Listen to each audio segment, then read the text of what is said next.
All right, we're ready to start another edition of Drew Pearson Live.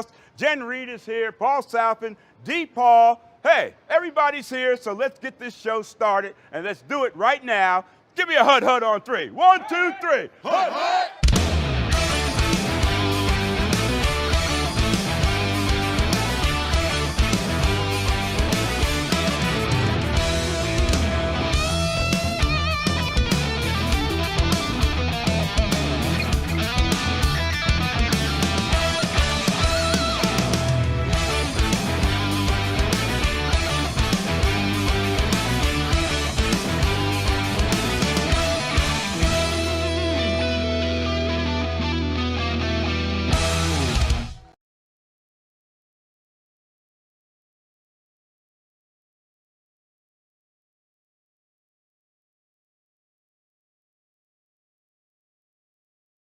You want. You tell us when to shut it down. All right. Drew, did you lose some light in there? Let's do. Yeah, I did. Now him. What did the Cowboys do? I don't even know what they did.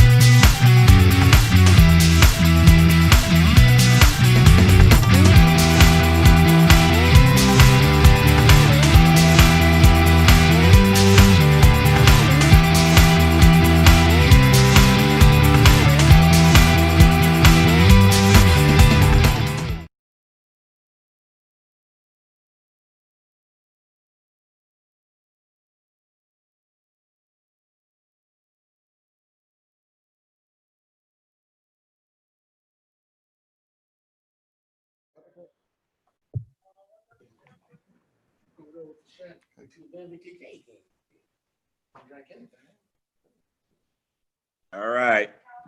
Cowboys lose. We rolling?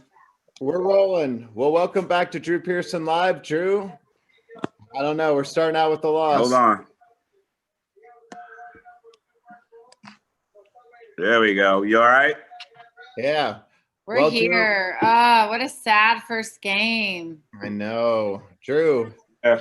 our prediction was wrong, but you know what? This happens. Sometimes it starts out a little bit rough, but in general, I thought they looked pretty good. No, it's the first game. It's hard to judge, with no preseason or anything. But this game was about the trenches. We got dominated. Our offensive line got dominated in this game. Aaron Donald.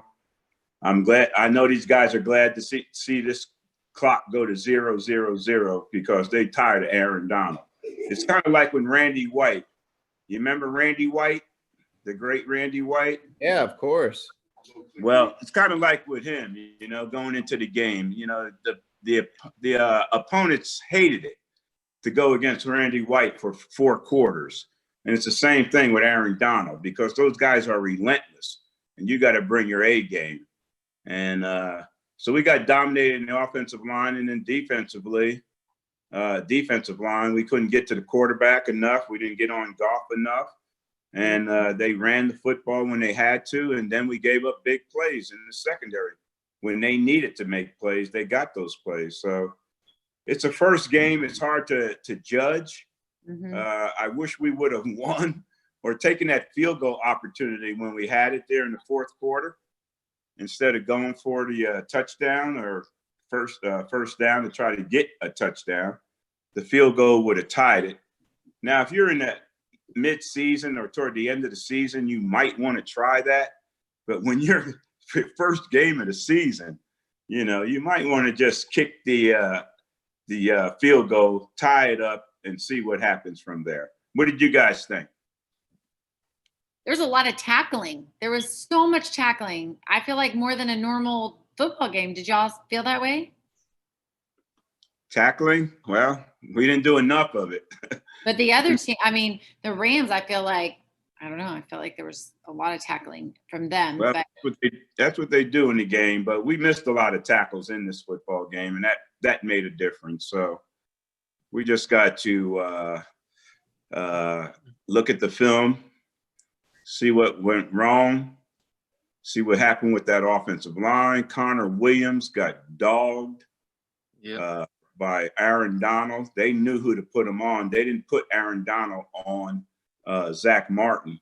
They put Aaron Donald, best defensive player in the league, on Connor Williams. And Connor Williams is going to be all right one day, but he's not ready to take on an Aaron Donald for 4 quarters, and it showed. So they made a lot of the plays they had to make to keep drives going and get to the time of possession on these stats. But I feel like with it being the first game, everyone wants to win the first game of the season. Obviously, as many games, all games would be, ideal. I feel if you also put in 2020 spring training and all the things that usually are happening, summer camp, all of the things that the guys go through typically, they didn't get this year to the same capacity. So I think some of that could play into that for all teams. I mean, obviously there's a winner. Well, it's a level playing field. Everybody had to go through the same process. No one really had an advantage in that situation, because that's what the NFL does. It's that type of league where they don't do things unless it's good for the 32 teams. So, but everybody had to go through it, just like the bubble with the basketball. Everybody's in that same predicament, and whoever prepares best going into the season with not what you mentioned, all the activities like OTAs and the workouts and preseason games. So the ones that are doing it on their own, and then come in a little prepared. Like I told my grandsons, before their college seasons were postponed. And I said, you want to be the best shape as possible when they start playing again, because the ones that are in the best shape are the ones that are going to have the advantage initially going in. And so maybe the Rams were in a little better condition than we were. But, it's a tough game. I just wish we would have kicked that field goal in that situation in the fourth quarter and tie it up, put a little pressure on the defense, and see what happens after that. So what about that? Live and learn in this game. There's a lot of lessons that come through each and every game, and they're going to learn from this game as well. What about that offensive pass interference call at the end? Oh, good question, Nasty. Bad call. I know we all seen worse. They accused me of Hail Mary pushing off. I jammed the guy in the ground. Actually, a funny story about that this week. We actually had sent an email to David Gates, our producer on here, about a video, the one we had earlier of Terry Fader from America's Got Talent. And it went to a different David Gates from Green Bay, and he's still mad. He's still mad about you. Hey, I get it all the time, man, every day. But that controversy keeps the play alive. The guy mentioned it today, Chris Collinsworth. He said, take a Hail Mary shot into the end zone. You hear it all the time. And when you hear it, people refer to it, especially people from Minnesota. Think about that play. But, look at this face. I wouldn't push nobody. I'm playing football. And look at that ring, too. You have to remind them. Yeah. Get a ring. You got to play the game. You got to play to win, whatever it takes. Yeah. Hey, one thing that we promised is that we would have some fans on with questions for Drew, and it looks like we got somebody on here. Say hello. Hey, how you doing? All right, buddy. What's going on? What's your name? Introduce yourself. Oh, that's Ernie Carson, man. Yeah. You, man. Yeah. How do you have to ask that question, sir? You already know who I am. But What's my up, question is, what would advice you would give CeeDee Lamb to keep number 88, the legend that it is? Well, just do what he's doing, improve every game. That one pass that went off his hands, I think he should have had that. I mean, it's a tough catch, but this is the tough league, and you got to make those catches. It was actually a pretty good pass. But, and then, coming up short on the third down situation, where he caught the ball on a route like that, on the third down, your coaching point, even though the route might be designed for you to go 3 yards and across the field, your coaching point is to go deep enough to get the Yeah. first down, then go across the field. So what he did was Yeah. he just shot across the field. My coaching point to him, if we were breaking down the films, Arnie, I would tell him as he's coming up, rock it like he's going up the field, going across, then rock it like he's going up field, and then break it across. And now he's got the depth, and now he's got the separation as well. So those are coaching points and things that a rookie will learn. You know, he had a nice game. Let me see what he had. How many catches did he have? Do you know, Ernie? Let me see. Want to say Yeah, about think he said 5. Let's see. 5. Yeah, he caught 5 for 59. Amari Cooper had 10 catches. Yeah. Here's the problem. Only 89 yards or 81 yards. 81 yards. Yeah, so that's only 8 yards a catch. That ain't getting downfield. That ain't a first down a catch. Yeah. You know? I think, in my opinion, too, it eats me knowing that the defense needs to communicate. They definitely need to communicate. And when they tackle, they need to wrap their player that they're tackling, because they really don't. They need to work on that, which I did see needs that to be Holly worked on McCarthy. it. Yeah, I think McCarthy Could be worked on something it. like Jennifer was.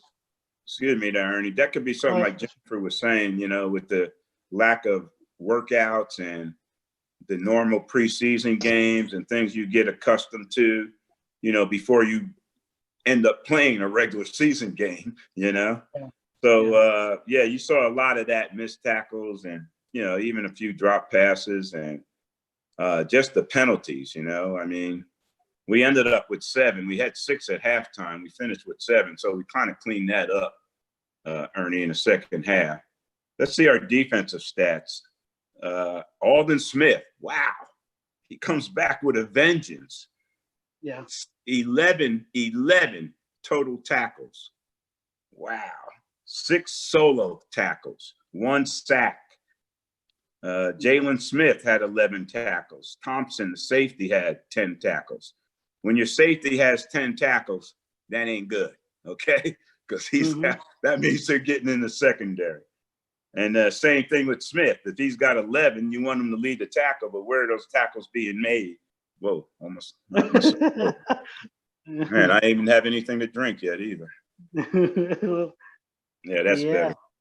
But, you know, so, you know, these are the stats. Let's go to that time of possession and see how that ended up, because that's always big in a close game.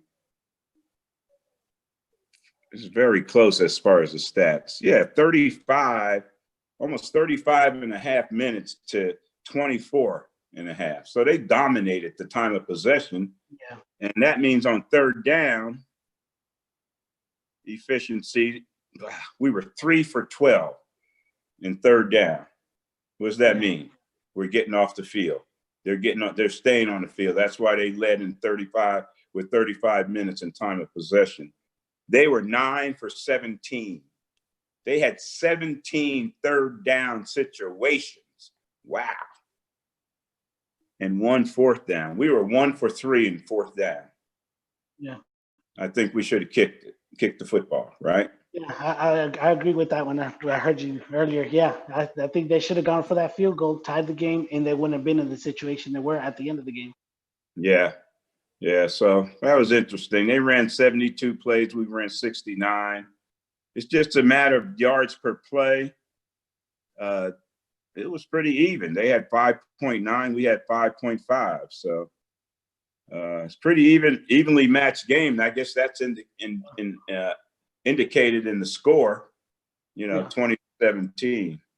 But I noticed most of the scores around the league, guys, this week, the first week, and like Jennifer was saying, the guys just haven't had enough game type stuff to do better. And so most of the scores this week around the league have been low. You know, nobody's really blowing nobody out or scoring a lot of points, you know. So it's been a tough first week for a lot of teams, simply because they missed so much, including the Cowboys, unfortunately. Buffalo scored 27, Kansas City 34, New England 21, Baltimore, 38 points against Cleveland. if you're Odell Beckham, you know, if you're Odell Beckham, how stupid can you feel? You're in the media capital of the world, New York. All he cares about is his brand, himself, flamboyant, you know, how flamboyant he is and all that, you know. So you talk your way out of New York and end up in Cleveland. Ouch. Ouch. Ouch. You know, my mama raised me, I was a little smarter than that. Thank What does goodness. the Cowboys coach tell them going forward? How do they, what's their next plan? That's D Wise. What up, buddy? Hey, What they need to do going forward is evaluate these films. Odell Beckham caught 3 passes today for 22 yards. So anyway, what they need to do going forward is to just evaluate the films. And, you know, it's tough to step out there and play NFL football at NFL speed between those lines if you haven't been hitting until you get to that point, you know? Now tell me this, Drew. So we have a whole new coaching staff. So we're going to have their plays, their way of doing it, plus coronavirus and lack of practice. Do you think there's a combination there of the two, that it's not the same coaching staff from last year and coronavirus? It's all new people with all new game plans plus coronavirus. Yeah, that's part of the problem. They hadn't had a chance to work with him initially for a big period of the offseason. Once he got hired, he had to deal with the team virtually. Mm-hmm. You know, how you coach a football team virtually? Good luck with that, right? But it's like what Darren said, you know, about the communication out there. You don't see it. The guys seem to be out of place, and a lot of that has to do with you're saying. They just didn't have to work with the new coaches, and they got new teammates, they got new coaches, a new system, a new way of doing things. So it's going to take a little while for that to gel, and it's not easy if you have Corona and everything else you got to deal with. So, but again, it's a level playing field. The Rams had to deal with the same thing. Only difference is they knew who their coach is. They know the system. And I'm sure that helped them out quite a bit. So, but we'll be all right. It's no time to panic. It's a sprint. I mean, it's not a sprint. It's a marathon through the season. Right now, since the Giants play tomorrow night, the Washington Redskins are in first place in the NFC East. And Philadelphia, the Giants are in second place at 0-0. And Philadelphia and the Cowboys right now are in last place at 0-1. So we're fighting as we look up. We got to dig out the hole. The key is, guys, don't let the hole get too deep where you can't get out of it. Okay? Well, it looks like we have Cowboy Dale back, so I guess we'll introduce Dale. There's Jennifer Reed. Jen. Yeah. How's it going? Got it. There we go. Where's Dale? You on there? Yeah, I'm here. I'm here, Drew. I'm out in East Tennessee. How you doing, man? All right, brother.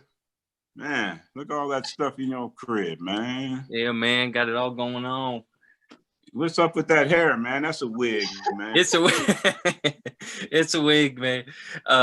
I was on your show, Drew Pearson Live, last year asking you a question, man. You sent me out this hat. Oh, right on, man. It was Eagles week, man, and we talked about the 5-time Super Bowl champ Dallas Cowboys. Yeah, baby. Yeah. But, man, I don't know. What'd you think of that game there, Cowboy Dale? I'll tell you what, I was madder than a 3-legged dog trying to bury a turd in an icy pond, man. Damn, that's a Tennessee game. Hey, man. All right, so look, we got undrafted free agent Terrence Steele starting at right tackle. I was already worried off the bat for that, and he struggled. And then his backup, Cameron Irving, goes down with the injury. LVE goes down with the injury. And then we had who else, man? We had another big injury. I'm trying to remember here, but Van Der Esch. Blake Jarwin. Pardon me? Blake Jarwin. Jarwin, yeah. So with all those injuries, man, I wanted to ask you, Drew, what do you think? How do we make up going forward with these injuries, especially at the tight end position where we are really weak right now? If Jarwin's injury is serious and the linebacker position with LVE and Sean Lee being hurt, how do we overcome this moving forward? Well, injuries are part of the game, and you can't predict them. All you can do is deal with them once they happen. And when a person ahead of you gets hurt, it opens the door for the person behind you. Mm-hmm. And hopefully, nowadays in the NFL, the talent behind you is not necessarily the best talent available. It's the best talent available that fits the salary cap, and they're capable of being a backup, where you don't really project those guys as starters. You're just trying to fill that roster, and with those kind of guys. But it's opportunity for guys to step up. Injuries are part of the game. I bet you go across the league, you'll see it tomorrow when the injury reports come out. You'll see a number of teams had some injury issues coming out of the first week of games. And again, it goes back to what Jennifer was talking about not having the practices and spending the time in the coaching room and all that kind of stuff with the coaches, and all that not being in sync, like Darren was talking about. And, a lot of times it's friendly fire. Right. Like, that's what got Cameron Irving. His own guy fell on the back of his leg and stuff. Yeah. So it happens. It's a tough deal, Cowboy Dale, but we'll be all right. We'll be all right. Time to panic. No time to start bailing water off the ship, because the ship is not sinking yet. We're still in good shape.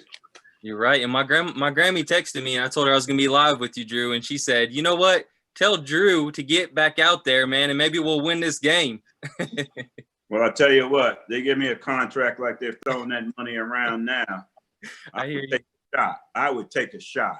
I hear you, man. Gee, if I did go out there, Cowboy Dale, if I did go out there and I broke out of that huddle, I'd be double covered.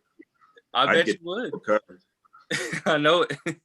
The defense would be leaning toward me. While I'm on here, Drew, I want to say congratulations on being a Hall of Fame finalist, man. You deserve it, and we're all very proud of you, man. Thanks so much for just making 88 what it was. Thank you, man. I appreciate that, and appreciate the support of all the fans. It's been great. So get your popcorn ready, all right? Yeah. Cowboy Dale. That does remind me. With us all night. There's Ernie there. What you got, Ernie? Yeah, no, that reminds me about the Hall of Fame. I do have an uncle, and I remember you gave him an autograph. Well, I mailed it to him, but he told me to tell you the day that I get to talk to you. Same thing. Congratulations. Mexico is proud of you, and they love the Cowboys. Yeah, he's from like deep in there. If you drive, it's like 20-something hours.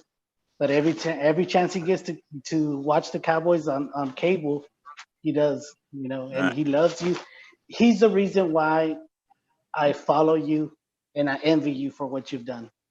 Right on, buddy. I appreciate that. Does he have any connections in Cabo? No, in Morelia. That's okay. Just checking. Yeah. But no, give him my best, okay? Yeah, Thank I you will. for the support.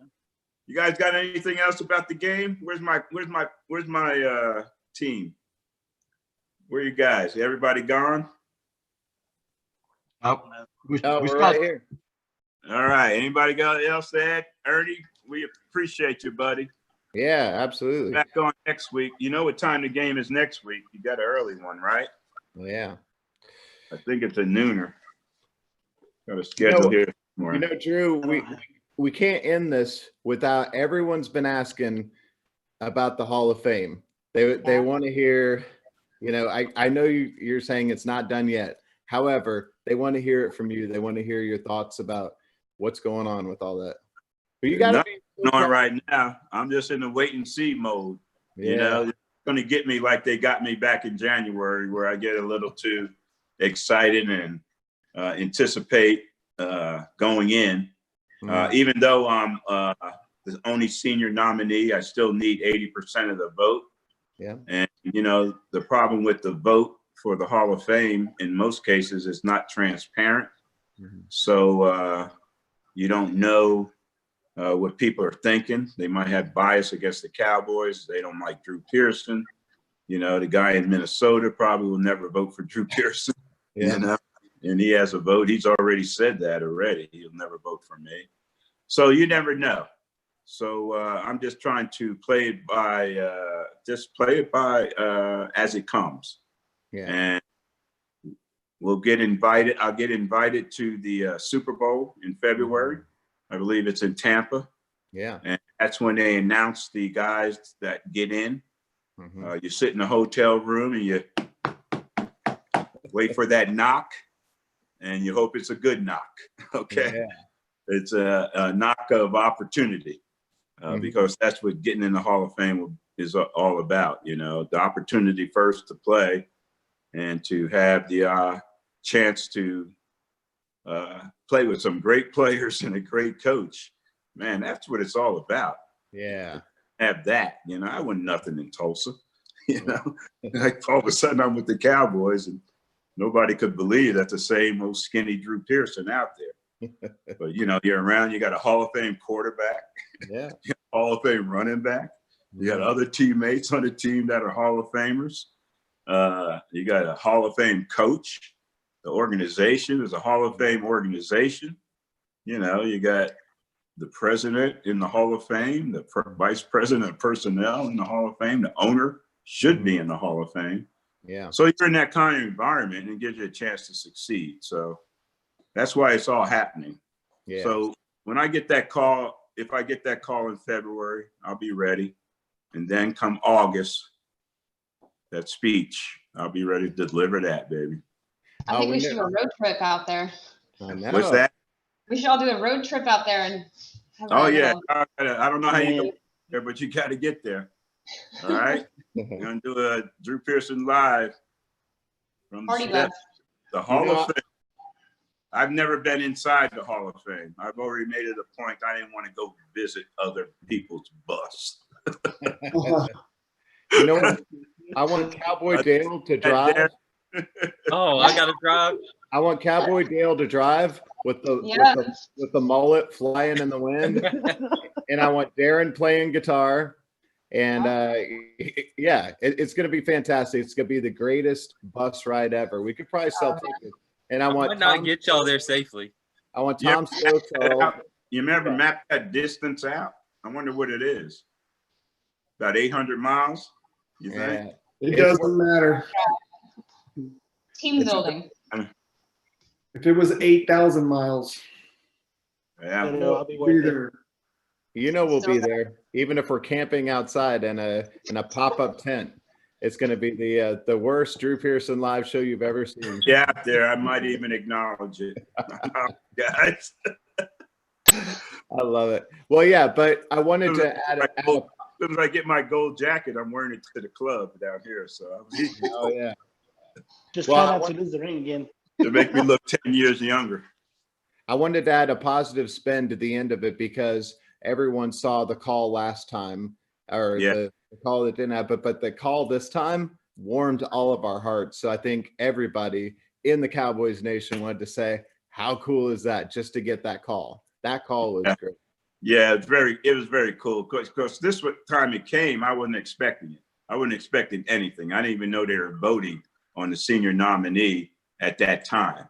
Mhm. And so I wasn't expecting it. So it was a complete shock Yeah. when I did get the call. If I would have gotten it back in January, it wouldn't have been a shock because I was expecting it.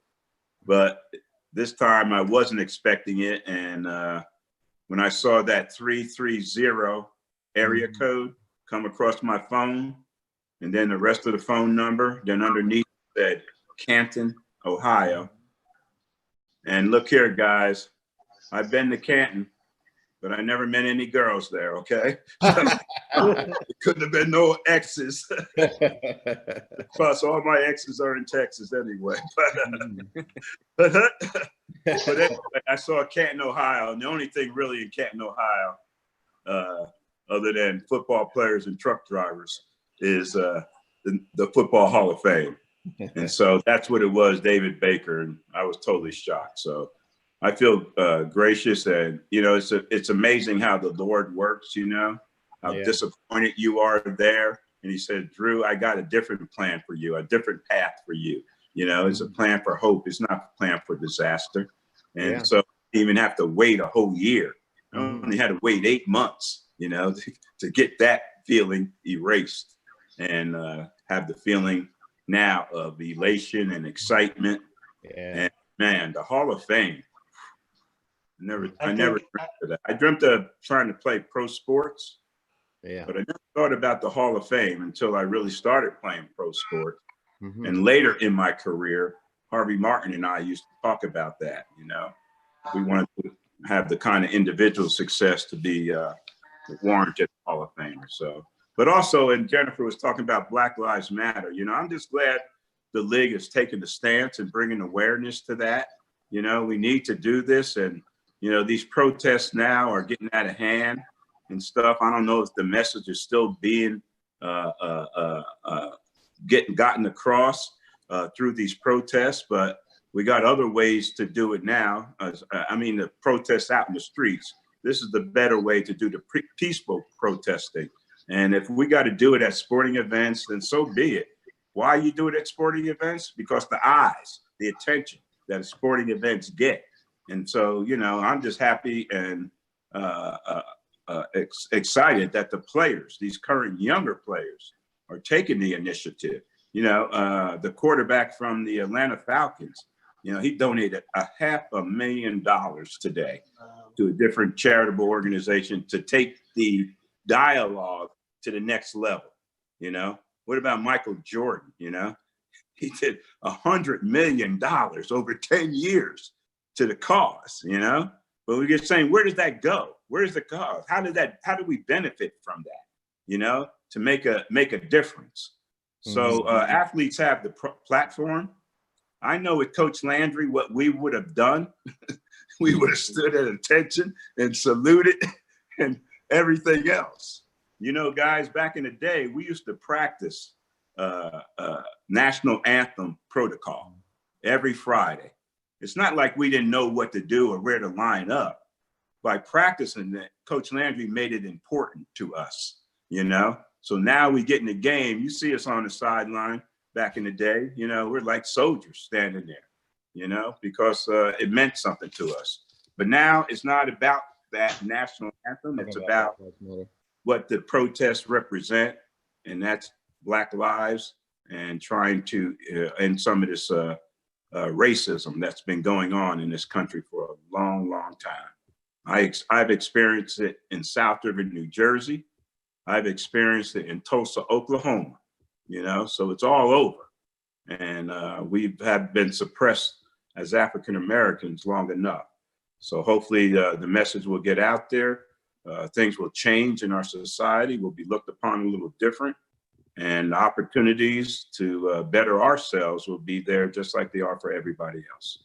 So thank you, Jim, for asking that question and let me get that off my chest. So anything else, guys?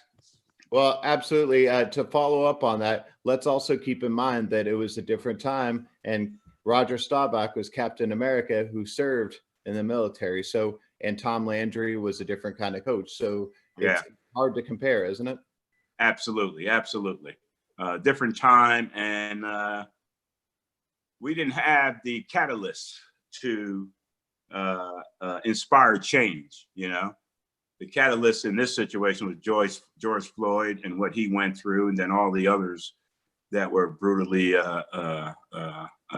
killed, assassinated, whatever you want to call it, in defenseless killings of African Americans. So we had that back then, but you know, they weren't getting a notoriety like this because white supremacy has always been there.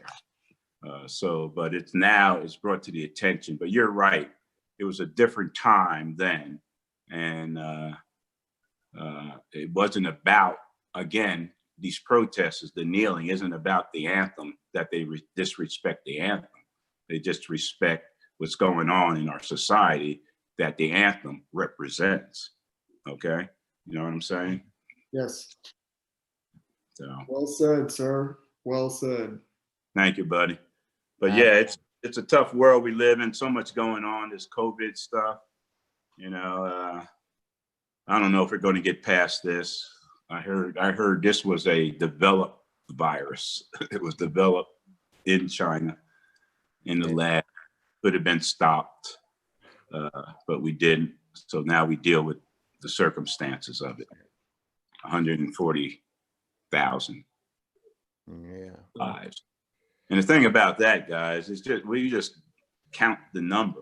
We just say the number. There's so many names. We don't even put faces and names to the number, you know? It should be a roll call. It would take a year to go through all the deaths, you know?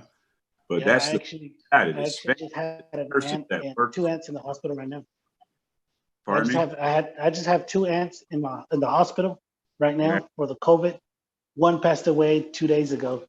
So if they all live in the Valley area, and I mean I'm talking about the people that are in the hospital, but I still have other cousins and uncles that are at home quarantine with the virus, and all because of one person that decided to go to a yacht because they wanted to show off to their friends that they had a yacht and they were having a party and everybody got sick.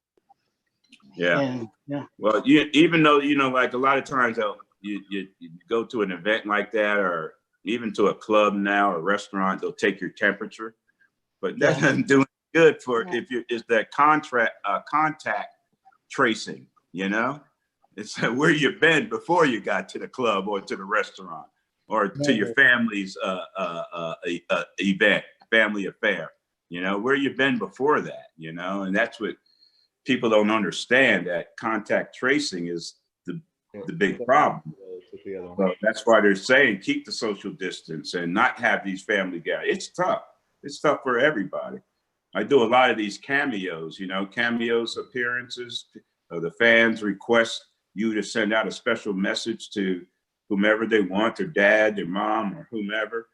And a lot of the cameos requests I get or for to congratulate somebody for graduating, to congratulate somebody's birthday, to congratulate somebody for getting a job promotion. And they say this is the next best way.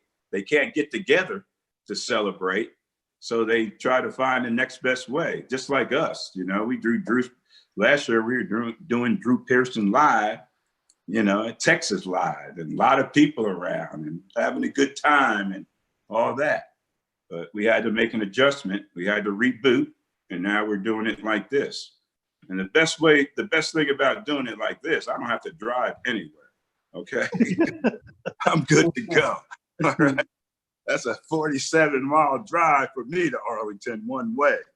So, you know, we got to do what we can to make the adjustments. All right, so the Cowboys lose 20-17. Tough loss, tough opening day loss. I don't know what the record is for opening day coaches. As far as you know, I'm pretty sure Coach Landry lost on opening day because the team was so bad. It was an expansion team back then. And I don't know about the other coaches. Maybe Jimmy Johnson. He came in not really knowing what was going on as a college coach coming into the pro game. And then Chan Gailey and Dave Campo and who's the guy? Bum Phillips, Wade Phillips, you know. So I don't know, but we'll hear about it. I'm sure we'll know by tomorrow. You know, if this is if he's the first Cowboy or the 5th Cowboy to lose on opening day of their coaching tenure with the Dallas Cowboys. So we'll see how it goes. And the thing about this, they got a long plane ride back to Dallas, you know.